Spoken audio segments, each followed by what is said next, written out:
तो आइए अपने क्लास को हम स्टार्ट करें। लास्ट क्लास में मैंने आपको सेक्शन 91 के स्टेप लिखवाने थे। हमने एक क्वेश्चन भी करके देखा था 91 के ऊपर। तो पहले हम इसके स्टेप लिख लेते हैं, उसके बाद में इसके आगे की बातें हम करना स्टार्ट करेंगे। ये मेरे पास तो थोड़ा स्पेस निकालने का तरीका है, तो इसलिए आइए स्टार्ट करें इसके स्टेप लिखने। क्वेश्चन हमने लिख लिया था, तो टोटल 5 स्टेप या 6 स्टेप बना सकते हैं अपन। तो सबसे पहला step number 1,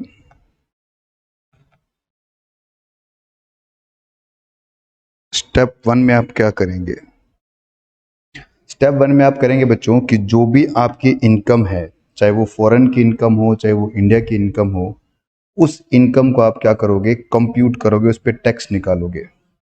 compute total income.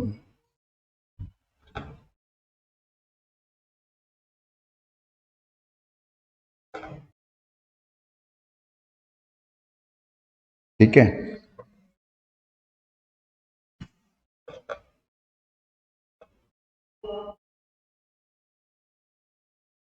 और इस टोटल इनकम में दोनों इनकम आ जाएगी बच्चों,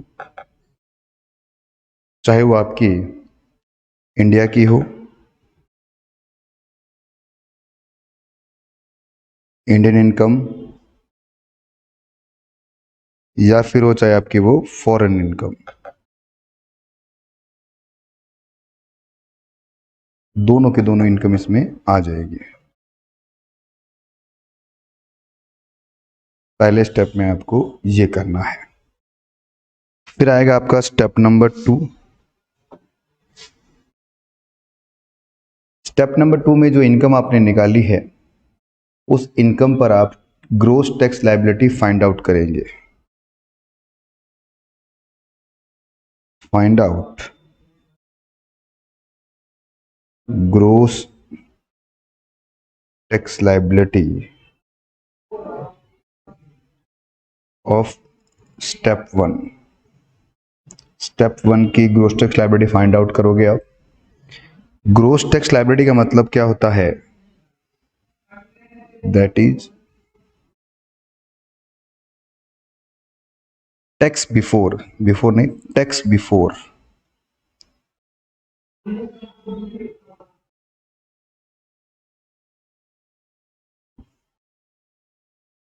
टीडीएस,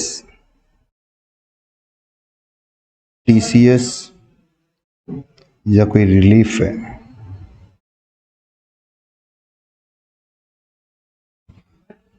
मतलब जो टैक्स होगा, tax on total income,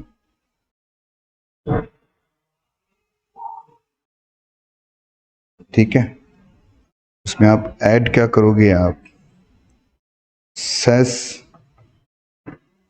4% add करोगे। अगर आपको सरचार्ज भी है वो भी ऐड होगा।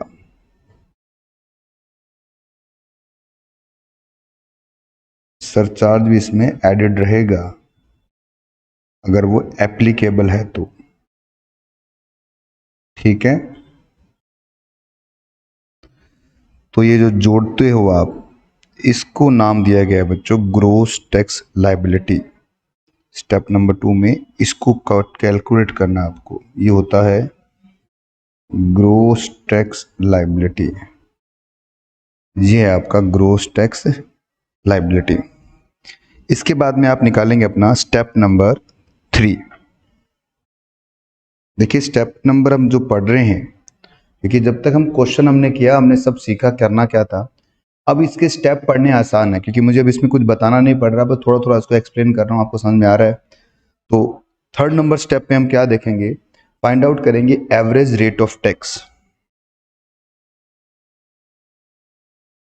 फाइंड आउट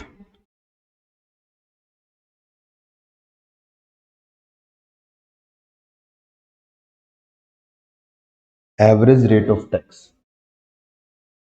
और ये एवरेज रेट ऑफ टैक्स कैसे निकलता है, ये भी आप लोगों को पहले से ही पता है। हाँ sir, average rate of tax निकालने का सीधा और आसान तरीका है, सबसे पहले आपको टैक्स इंक्लूडिंग ऐसे लिखो आप, टैक्स इंक्लूडेड नहीं, आप लिखो ग्रोस टैक्स लाइबिलिटी, जो स्टेप नंबर 2 में निकाली आपने।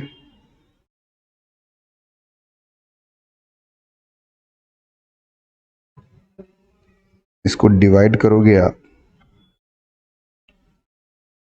टोटल इनकम से, जो स्टेप नंबर 1 में निकाली आपने। ये आपकी स्टेप नंबर 2 की कैलकुलेशन है, और ये आपकी स्टेप नंबर 1 की कैलकुलेशन। ठीक है, इसको मल्टीप्लाई कर दोगे 100 से, इसे बोल देंगे हम एवरेज रेट ऑफ टैक्स। तो जो आपका एवरेज रेट ऑफ टैक्स है बच्चों, याद रखना स्टेप नंबर 1 का मतलब हो गया फॉरेन और इंडियन इनकम दोनों को शामिल करना है। इसके बाद में आएगा आपका स्टेप नंबर 4।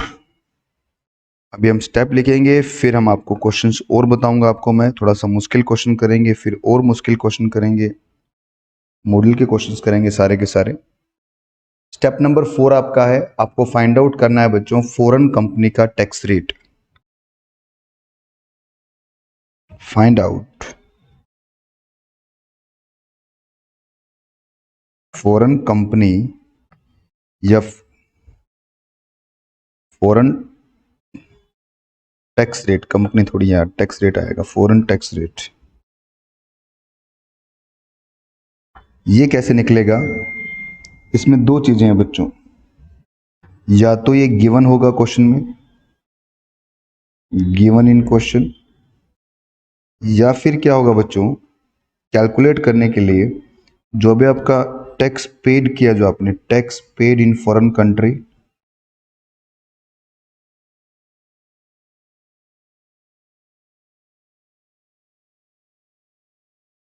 इसको डिवाइड कर दोगे आप, tax paid in foreign company को डिवाइड कर दोगे फॉरेन कंट्री इनकम या फॉरेन इनकम, एक ही बात है, और मल्टीप्लाई करोगे आप 100 से। अब आएगा आपका स्टेप नंबर 4। अब इसको कंपेयर करोगे आप, स्टेप नंबर 4 में क्या कर रहे थे हम, सॉरी 5 के अंदर करेंगे हम कंपेयर, कि फाइंड आउट करोगे रोवल tax rate. Find out lower tax rate. ये कैसे फाइंड आउट करोगे आप लोअर टैक्स रेट? कि सर जो स्टेप नंबर 3 का जो टैक्स रेट है, जिसको आप नाम दे रहे हैं एवरेज टैक्स रेट,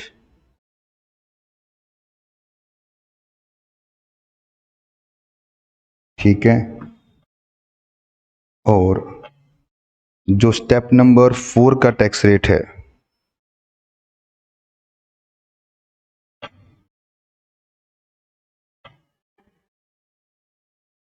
जिसको आपने नाम दिया है फॉरेन टैक्स रेट,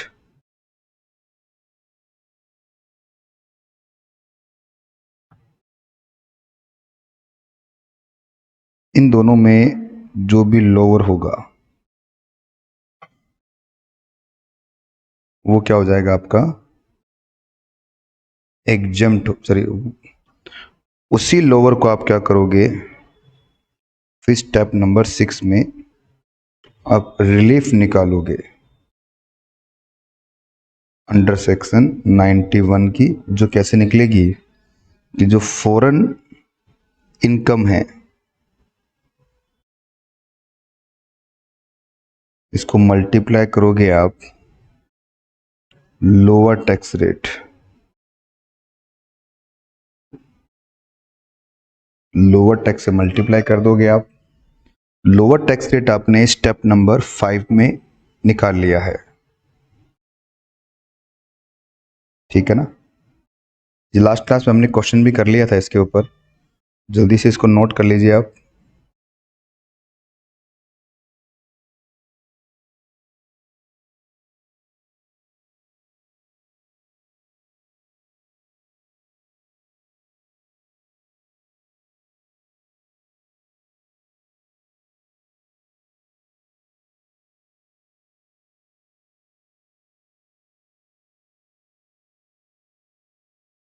हो गया नोट आप लोगों का?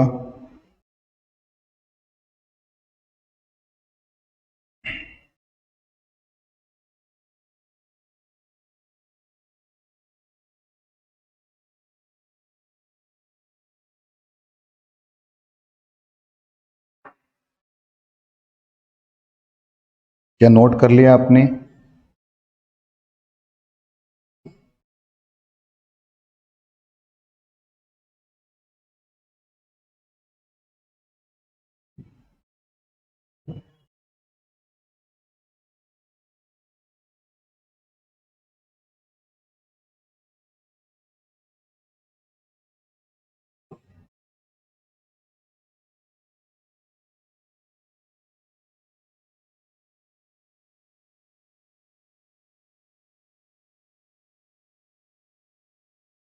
क्या नोट कर लिया आप लोगों ने?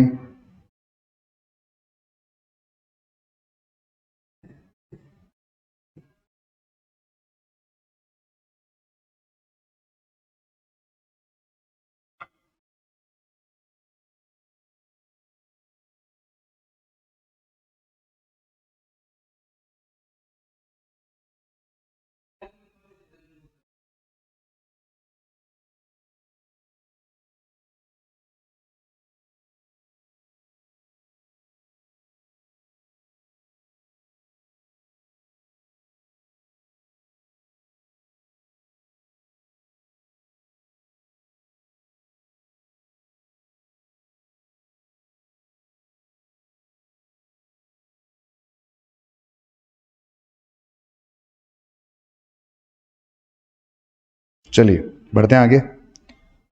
और अब हम एक इसका मास्टर डायग्राम बनाते हैं जिसमें इस पूरे कंसेप्ट को हम कवर कर सकें कि सर फॉरेन टैक्स पे कैसे टैक्स लायबिलिटी आती है। बनाएंगे आप tax liability of foreign income.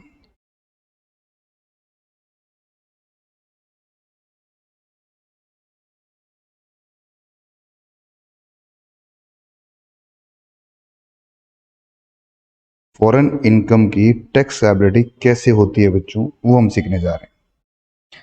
सबसे पहली बात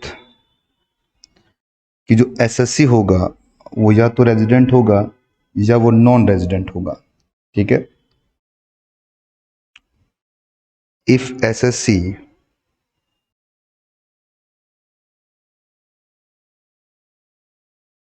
आरओआर, ये मैं इंडिविजुअल्स की बात कर रहा हूं बच्चों। हम एक चैप्टर पढ़ेंगे नॉन रेजिडेंट के नाम से, उसमें भी हम इस कंसेप्ट को फिर से आपको समझाऊंगा मैं, एनआरआईज वगैरह पे कैसे टैक्स लगते हैं। पर फिलहाल क्योंकि हम डीटी डबल ए में पढ़ रहे हैं इसको, तो एसएससी या तो आरओआर है, इसी के आगे लिख देता हूं आरओआर, या फिर एसएससी है आरएनओआर या NR. RNOR resident not ordinary resident, या फिर क्या है वो नॉन रेजिडेंट एनआर। ठीक है। तो अब हम क्या करेंगे बच्चों, सबसे पहले जो आरओआर है चेक करेंगे आप कि जो आपने फॉरेन कंपनी से जो इनकम कमाई है, फॉरेन से जो इनकम कमाई है, क्या उसका इंडिया के साथ में डीटी डबल ए है या नहीं है। India has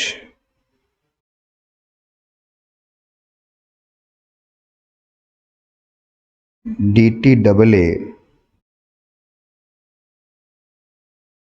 with such foreign company। ठीक है। या फिर India has not DT double a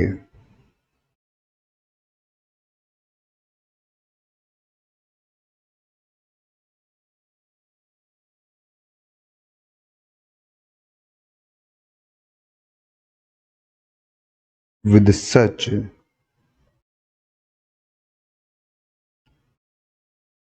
foreign company. ठीक है। अगर डीटी डबल ए है तो अंडर सेक्शन 90 या 90 ए अप्लाई होगा बच्चों। अगर डीटी डबल ए नहीं है तो अंडर सेक्शन 91 अप्लाई होगा, मतलब रिलीफ जिसकी हम बात अभी थोड़ी देर पहले करके आए थे, इसको नाम क्या दिया गया है, रिलीफ।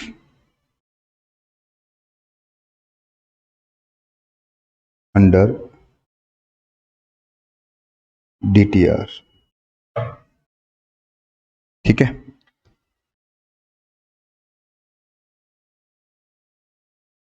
अगर 90 की अगर हम बात करें या 91 की बात करें तो यहां पर दो बातें देखनी है आपको, जो मैंने कल आपको बताई भी थी। पहली बात क्या होगी बच्चों,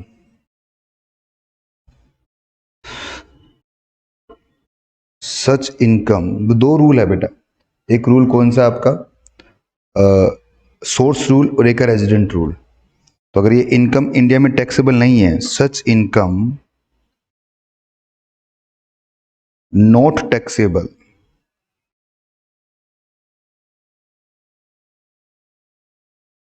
इन इंडिया,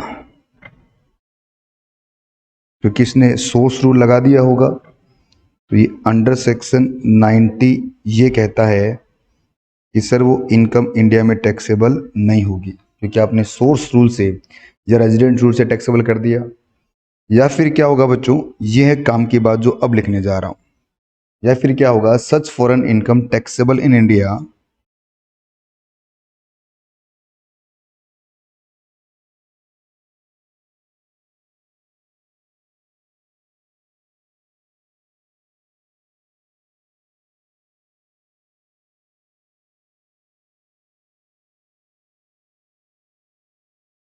इन इंडिया। किस रेट से, नंबर वन DTAA रेट, ये DTAA रेट जो आपका है ये क्वेश्चन में दिया जाएगा, ये गिवन इन क्वेश्चन होगा।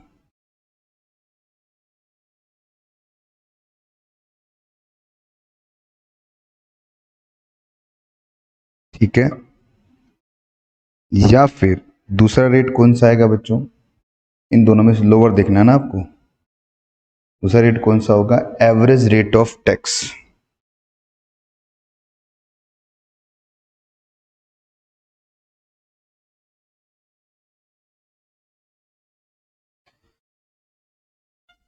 इन दोनों में जो भी लोअर होगा,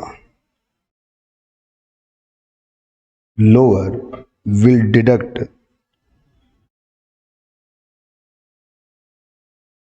deducted from tax liability.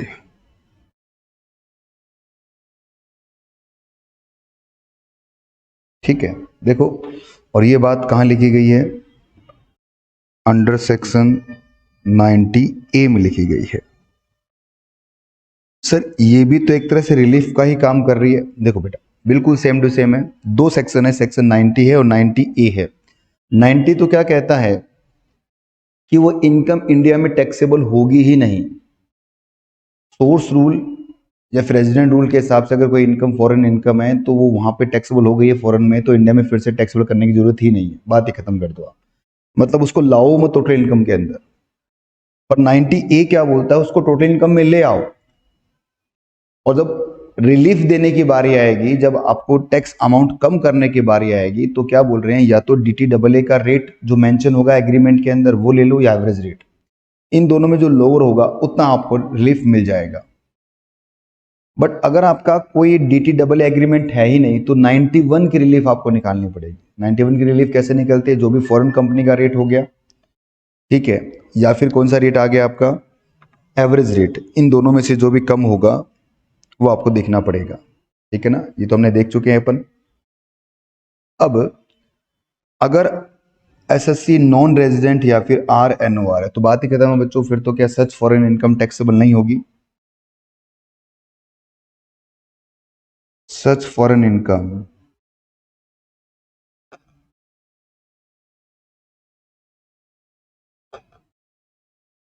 Not taxable in India. इसमें भी एक एक्सेप्शन है बच्चों आपका, कि अगर बिजनेस कंट्रोल और प्रोफेशन सेटअप इंडिया में है उसका, तो फॉरेन इनकम इंडिया में उस RNOR के हाथ में टैक्सेबल हो जाएगी।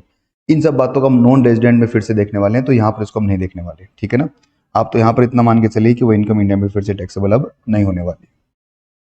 ठीक है, अब इसके बाद में कुछ थ्योरेटिकल पोर्शन चलेंगे हमारे पे, उससे पहले हम उससे पहले हम क्या करेंगे बच्चों, कुछ प्रैक्टिकल क्वेश्चंस करने वाले हैं। एक क्वेश्चन और निकालेंगे आप practical.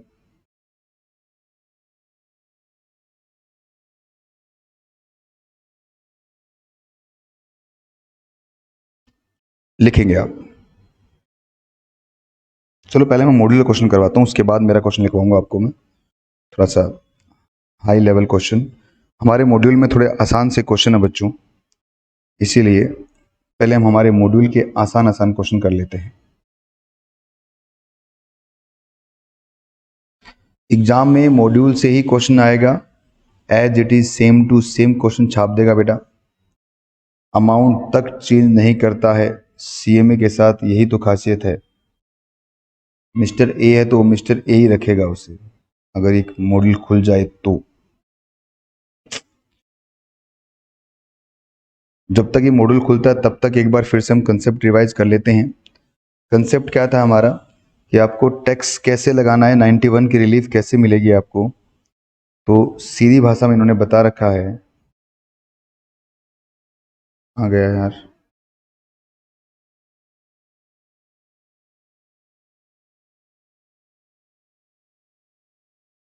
Hmm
hmm overview of article of DT double A का ओवरव्यू दे रखा है, पर हमें ओवरव्यू आर्टिकल्स का नहीं देखना भाई, हमें तो प्रैक्टिकल क्वेश्चंस करने हैं।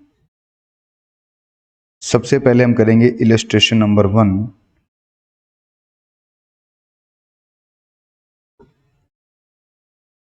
ये रहा आपका इलस्ट्रेशन नंबर 1। चलिए 2 है, ये तो 1 कहाँ गया, ये रहा 1। देखते हैं क्या है। मिस्टर रमेश एक रेजिडेंट इंडियन है, has derived the following income for the previous year relevant to the assessment year 23-24। Income from profession in India, India की इनकम कितनी है, 2,44,000 की है। और income from profession in country A, country A में आपकी income कितनी आ रही है, टैक्स पेड किया कंट्री ए में आपने 5%, कितना है, 4,50,000। Compute the tax liability of assessee, assume that the treaty between the India and country A, treaty का मतलब क्या हो गया बच्चों, इनके बीच में DT डबल ए है, ठीक है। 4,50,000 टैक्सेबल इन इंडिया, तो इसका मतलब ये क्या बोल रहे हैं कि 450 कहाँ टैक्सेबल कर लेना, इंडिया में टैक्सेबल कर लेना। However foreign tax can be set of against the Indian tax liability, जितना भी आपने फॉरेन टैक्स पे किया है वो इंडियन लायबिलिटी अगेंस्ट में क्या कर सकते हो, आप सेट ऑफ कर सकते हो। इसका मतलब ये सेक्शन 90 का रिलीफ बोल रहे हैं, ठीक है। सेक्शन 90 के हिसाब से कितना आएगा, सबसे पहले तो इसका टैक्स निकाल लीजिए, टैक्स कितना आएगा, तो 2,44,000 प्लस क्या करोगे, 5,50,000, टोटल कितना हो गया आपका, 6,94,000 हो जाएगा आपका, ठीक है, प्लस 4,50,000। अब इस पे बना लेंगे आप टैक्स, टैक्स कितना बनेगा बच्चों इस पर, ये हो गया आपका प्लस 12,500, ये बन जाएगा 51,300 और इस पर जोड़ देंगे हम 4%, तो ये आएगा 53352। ठीक है, 53352 आपने टैक्स बना लिया है। अब क्या होगा बच्चों इसके बाद में, ये क्या है ऊपर क्यों नहीं जा रहा, 53352 टैक्स आ गया आपका।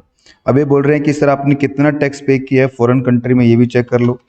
4,50,000 का 5% कितना हो गया भाई, 22,500 का टैक्स पे किया है, तो इतना माइनस कर दीजिए, बाकी बचा हुआ क्या टैक्स लायबिलिटी में आ जाएगा। तो 22,500 आप माइनस करेंगे, बाकी बचा हुआ आएगा, उसको राउंडेड ऑफ कर दोगे 288B के अंदर, मतलब ये जो आपका आया था ना 533, उसमें 22,500 माइनस कर दीजिए आप, 53352 माइनस 22,500, तो ये हो गया 30,852, राउंड ऑफ करोगे तो 30,850, राउंड ऑफ करोगे तो 30,850 आंसर आ जाएगा। टैक्स को हम राउंड ऑफ करते हैं सेक्शन 288 ए और बी के अंदर, इनकम होती है ए के अंदर और टैक्स होता है बी के अंदर, नियरेस्ट ऑफ रुपीज 10। आइए दूसरा क्वेश्चन करते हैं। श्री अनुज है, श्री अनुज है बच्चों, और जो एक ऑर्डिनरी रेजिडेंट इन इंडिया है, provide the following detail of the income for the previous year relevant to the assessment year 23-24। ठीक है, इनकम फ्रॉम इंडिया 3,40,000 की है, इनकम फ्रॉम कंट्री जेड कितना है 2 लाख, और इन्वेस्टमेंट इन पीपीएफ में कितना उसका 10,000 का है। Further is to be noted that, आपने कुछ नोट भी करना है बच्चों। पहली बात क्या लिखा है, India and avoidance of the double taxation agreement with country Z, मतलब इसके साथ भी हमारा एक DTAA है, तो 91 की रिलीफ नहीं निकालनी है। और इस एग्रीमेंट में क्या लिखा हुआ है, agreement the income is taxable in country in which the earn and not for the other country, तो जिस कंट्री में आपने इनकम कमाया है उसी कंपनी में टैक्सेबल हो जाएगा, मतलब सोर्स रूल के हिसाब से टैक्स लग रहा है, सेक्शन 90 लग रहा है बच्चों। However in the other country the such income can be included in for the purpose of computation of tax rate. और फिर क्या बोला, फॉरेन कंट्री का टैक्स किस रेट से कर रहे हो आप, 20% से देख रहे हो आप। तो कंप्यूट करना टैक्स पेबल, तो सबसे पहले आप क्या करोगे कि सर एग्रीमेंट में लिखा हुआ है कि however the in other country, मतलब इंडिया की बात करें तो such income can be included for the purpose of computation of tax rate. Tax rate निकालने के लिए आपको वो इनकम आपको शामिल करना पड़ेगा। ये क्यों लिखा है बच्चों, इसके लिए क्या मतलब हो गया, इसका एवरेज टैक्स रेट की बात कर रहा है कि एवरेज टैक्स इस साथ में आप निकाल सकते हैं। तो एवरेज टैक्स कितना होगा, पहले तो वो निकाल दो आप, 3,40,000 में जोड़ोगे कितना, 2 लाख, तो कितना हो गया ये 5,40,000, 10,000 आपका ATC माइनस कर दीजिए, PPF में जमा करवाया है, तो ये हो गया 530 का टैक्स जो बनेगा, तो माइनस करेंगे इसमें से 5, कितना बच गया 30,000 का लगेगा 20% प्लस 12,500 प्लस क्या करोगे 4%, तो आएगा 19,240 रुपये।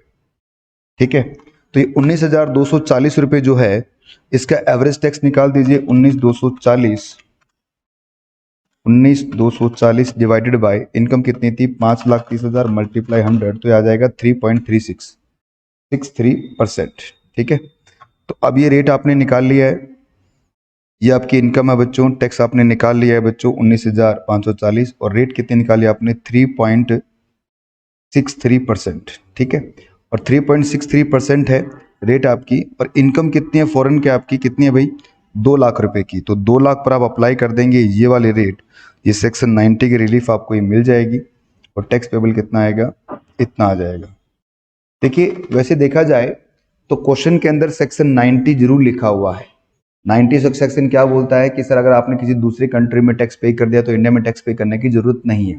पर DTAA में क्या मेंशन है, DTAA में ऐसा मेंशन किया है कि सर आपको देखो जब तक ये वर्ड नहीं लिखा जाए तब तक शामिल नहीं करोगे आप। अगर इस क्वेश्चन के अंदर सिर्फ इतना ही लिखा होता, कितना सर, यहां तक लिखा होता, इसके बाद वाली बातें नहीं लिखी होती, तो अब क्या करते आप, अब आप इस 2 लाख को शामिल ही नहीं करते इनकम निकालते समय, फिर नॉर्मल टैक्स क्वेश्चन हो जाता है, क्योंकि क्वेश्चन के अंदर DTAA जो एग्रीमेंट, उस एग्रीमेंट में लिख दिया गया है कि सर क्या करना पड़ेगा आपको however the in the other country the such income can be included in the purpose of computation of tax rate.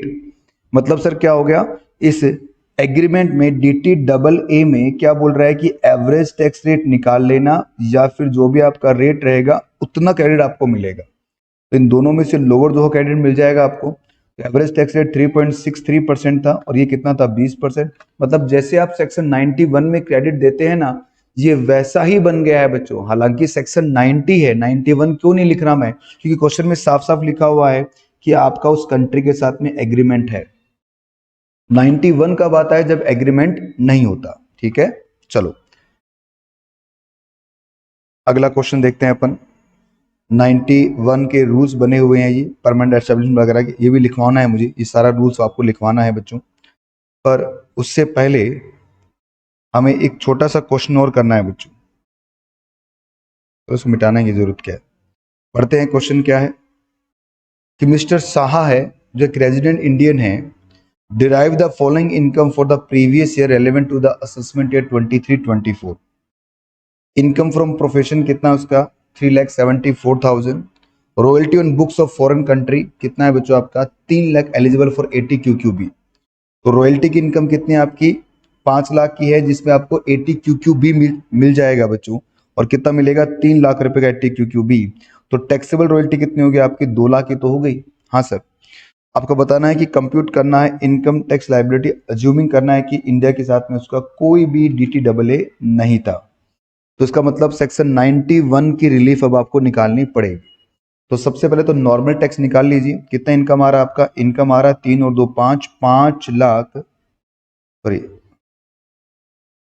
पहले पूरा निकालो, 8,74,000 बन गया GTI आपका। इसमें से आप 80 QQB माइनस कर दोगे, जो कितना है 3 लाख रुपए का। तो ये बन गया आपका 8,74,000 माइनस 3 लाख, कितना आ गया बच्चों 5,74,000। इस पे आप टैक्स निकाल लीजिए, आप 5,74 का टैक्स बना लीजिए, कितना आएगा तो 5,74,000 का जो टैक्स बन के आ रहा है, माइनस करेंगे 5 लाख मल्टीप्लाई 0.2 प्लस 12,500, तो ये हो गया 27,300। इसमें जोड़ेंगे आप 4% सेस, तो ये बनेगा आपका टैक्स 28,392 का।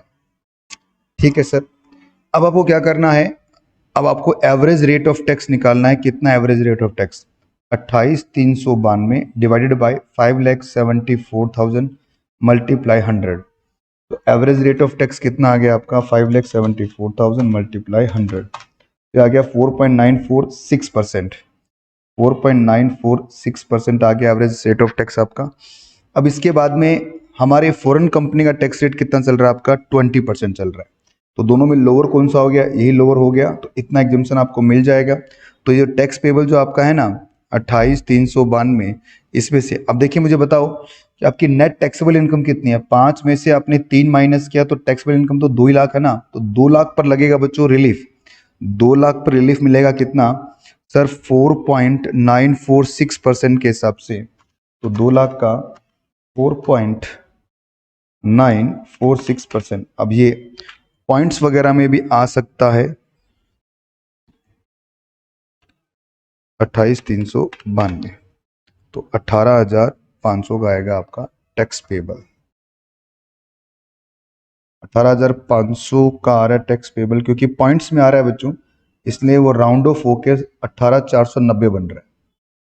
नहीं, वो पॉइंट्स लेना ना अपने को पूरा, इसने 95 कर दिया है, हमने क्या लिया है, हमने पूरा लिया है बच्चों। हमने कितना लिया है 946 लिया है हमने, इसने राउंड ऑफ करके किया है। ठीक है, राउंड ऑफ भी कर सकते हो आप 2 अक्षर के अंदर, तो इसीलिए वो 10 रुपए का चेंज आ रहा है। वो 2 रुपये एक्स्ट्रा, 6 रुपये एक्स्ट्रा बढ़ रहा है, तो 6 को इसने क्या कर दिया है, 2 रुपये एक्स्ट्रा बढ़ रहा था तो पीछे वाले में राउंड ऑफ करके इसको कितना ले आया, वो 18,490 लेके आ गया। ठीक है, तो चलिए भाई, यश अग्रवाल लगातार मुझे इसका आंसर दे रहा है, तो बेटा यश ये क्वेश्चन करके दिखा आप। चलो करके दिखाओ मुझे इस क्वेश्चन को, जल्दी से करके दिखाएंगे सब बच्चे, पार्टिसिपेट कीजिए भाई। ये 10 नंबर तो उठाने ही उठाने हैं बच्चों, ठीक है ना, इस 10 नंबर को नहीं छोड़ना। देखियो आसान से क्वेश्चन है, अभी यहाँ पर मैं कुछ क्वेश्चन और करवाऊंगा, क्लास में लिखवाऊंगा आपको, जो थोड़े से लेवल के होंगे, इनका लेवल कम है। यहां पर अब क्या हो रहा है बच्चों, फर्क कितना आ रहा है, दो कंट्री आ रही है, कंट्री ए भी है और कंट्री बी भी है, ठीक है ना। दोनों को क्या करोगे आप, अलग अलग कंपेयर करोगे। पहले एवरेज टैक्स रेट निकाल लोगे, जो भी आपका एवरेज टैक्स रेट है, कंसेप्ट वही है अभी भी, एवरेज टैक्स रेट निकाल लोगे आप। तो कंट्री ए के साथ इसको कंपेयर करोगे और कंट्री बी के साथ इसको कंपेयर करोगे, जो भी लोअर होगा वो रिलीफ बन जाएगा।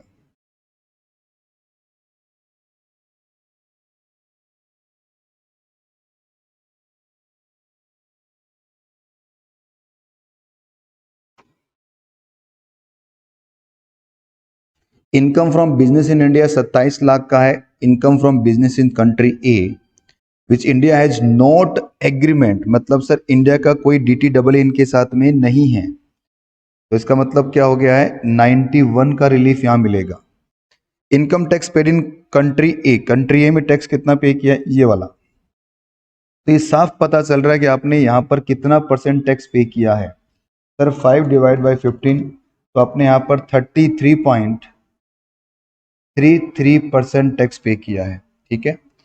फिर पॉइंट नंबर 2 में हम देखें तो income from country B also which do not have the agreement, India का इसके साथ भी कोई डबल टैक्सेशन अवॉइडेंस एग्रीमेंट नहीं है, पर वो इनकम नहीं है बच्चों, उसने लॉस अर्न किया है, ठीक है। और contribution to public provident fund, इस पर आपको 80C मिल जाएगा, क्योंकि ये अरविंद है, इंडिविजुअल है। और life insurance, payment of life insurance premium on the life of the is father और मदर, इस पर 80D मिल जाएगा बच्चों, क्योंकि ये इंडिविजुअल है। तो टोटल आपको कितना मिलेगा डिडक्शंस के रूप में, 1,50,000 प्लस 20,000, ये 170 का आपको क्या मिलेगा, डिडक्शन मिलेगा। क्वेश्चन ये उठता है कि सर ये जो 4 लाख का लॉस है, क्या ये लॉस भी सेट ऑफ होगा क्या? बिल्कुल सर, जब इनकम को आप इंक्लूड करोगे तो लॉस को भी तो ट्रीटमेंट दो ना आप। गवर्नमेंट सिर्फ प्रॉफिट प्रॉफिट थोड़ी खेलेगी। अगर एसएससी को लॉस होगा तो लॉस का एडजस्टमेंट भी तो एसएससी मांगेगा। तो साफ यहाँ लिखा हुआ कि अगर इनकम इंक्लूड है तो आप क्या करोगे, लॉस को भी एडजस्ट करोगे। और लॉस कौन सा है बच्चों, बिजनेस का लॉस है। तो बिजनेस का लॉस सैलरी को छोड़कर सबसे एडजस्ट हो सकता है, पर विनिंग फ्रॉम लॉटरी को छोड़ दीजिए आप, उससे एडजस्ट नहीं होगा। Owning and maintaining horse race होगा, उससे एडजस्ट नहीं होगा, बाकी सबसे हो जाता है। तो यहाँ पर भी एडजस्ट हो जाएगा।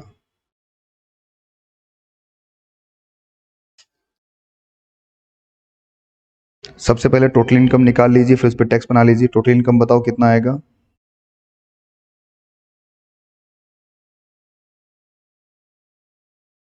बिल्कुल 80D में मेडिकल इंश्योरेंस प्रीमियम है बेटा, तभी तो।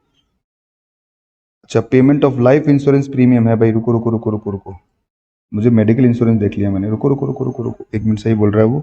Payment of life insurance premium on the life of the is father और मदर, ये नहीं आएगा, क्योंकि मदर फादर का मेडिकल इंश्योरेंस ले सकते हो। 80C के अंदर जो LIC होता है बच्चों, LIC में क्या आता है, स्पाउस, इंडिविजुअल और उसके चिल्ड्रन, ये आते हैं, पेरेंट्स उसमें शामिल नहीं है।